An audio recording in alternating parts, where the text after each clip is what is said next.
You notice that I have a flag flying out there. It's the British flag, you know, the flag that came the signing of a treaty. And really what the treaty is, basically, is an agreement between two peoples, right? And they shook hands on it, but more importantly, they had a ceremony. They had a ceremony that involved the sacred pipe, and the pipe was lifted to the Creator. There was a general understanding, at least from the Indian perspective, that the Indian nations would continue to exercise control over their own affairs, over their own citizens, and over their own territories. We're talking about a trust between two people. I trust you that you're going to keep your word, and you're going to share like I'm going to share. You're going to teach me like I'm going to teach you how to live better, how to, you know, enjoy the prospects of this land.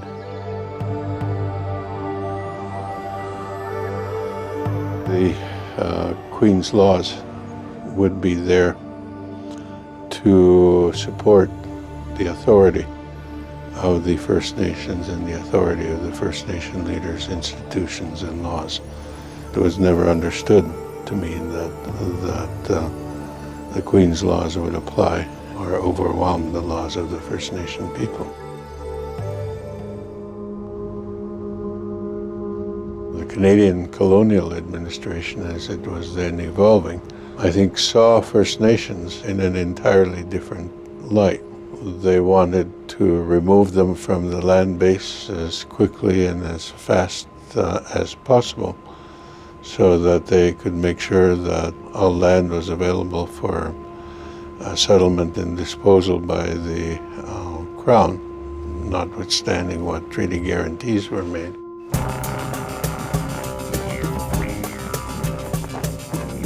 The settlers came, they just went away and made laws. They never consulted with the Aboriginal people, with Indigenous leaders. Laws, policies were made that severely impacted Indigenous people's ability to teach their children their own worldview, practice their ceremonies. The residential school policies came, kids were removed from communities, they were educated in Christian facilities. There was every effort made to kill the Indian and the child. Clearly it was a breach of treaty. I don't think there's any other way that you can characterize it. I don't think that breach was ever accepted. I equate that to if I went to southern Alberta and I made a decision that I was going to divert a couple of the river systems from the south so that ranchers and farmers in the south no longer could irrigate their land, and I didn't give them a voice. I didn't care about hearing their voice. Never created an opportunity for them to even have a dialogue with me as a government. And those policies and decisions were made without them. How would they feel? Same thing has happened to Aboriginal communities that relied on fishing, hunting, trapping for survival.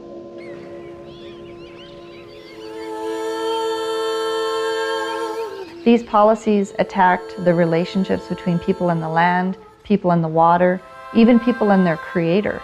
So the relationships that were once so important in the worldview and important to survival to Indigenous people, those relationships were being attacked. And as a result, First Nations, Métis, Inuit, Aboriginal people across Canada are carrying the burden of those policies even today.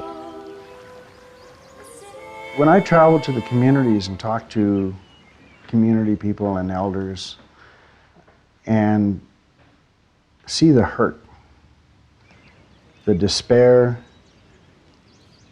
when you talk about the environment, the water, the land, all the damage that happens to the soil, the water, their traditional medicines and plants, even their inability to hunt in some areas because the animals are all gone. All of that isn't just what happened to them and their land. It's the fact that no one's talking to them. No one seems to care. It's a very helpless and hopeless place to be when things are happening to the environment that is so connected to lifestyle and tradition and ceremony. And when there's no control over it and they see the degradation of the environment and the water around them, it feels like they have no power over what's going on. Some talk about, well, they signed it away, they surrendered. That is untrue. That's what the Crown wanted people to believe. We've never relinquished that. We've never given that up. You've assumed that we have. I mean, who in their right mind would sign away their inheritance or sign away the resources that sustain their life? I mean, that's ridiculous. The fact that it is a breach of treaty and the fact that people don't want to hear that is really concerning, because that means they really haven't and don't understand the true history of what happened.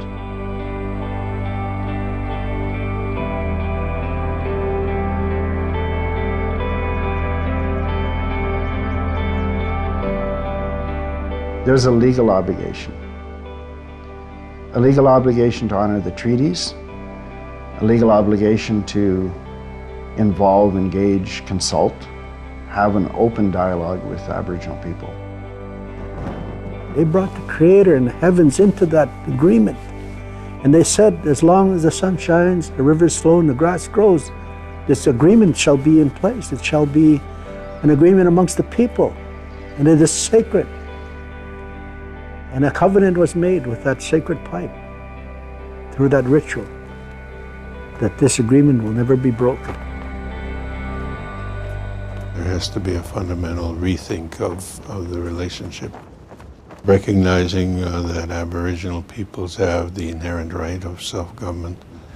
In practical terms, that should mean the federal government on one hand, the province on the other, and the Aboriginal peoples constituting the third order or orders of government. In that sense, when you look at that equation, that comes much closer to the original conception of treaty. We should have, sitting at the same level, together, side by side with the Governor General, a First Nation leader that understands that relationship, and they understand it, and they should be talking together. What are we going to do to help the people to grow? When people start feeling that there is respect and power and voice within these relationships, we will transform our societies, our communities, our families. This whole exercise isn't about blame. It's about responsibility on both sides, to come together, to talk, to find ways to find solutions to our differences and reconciling.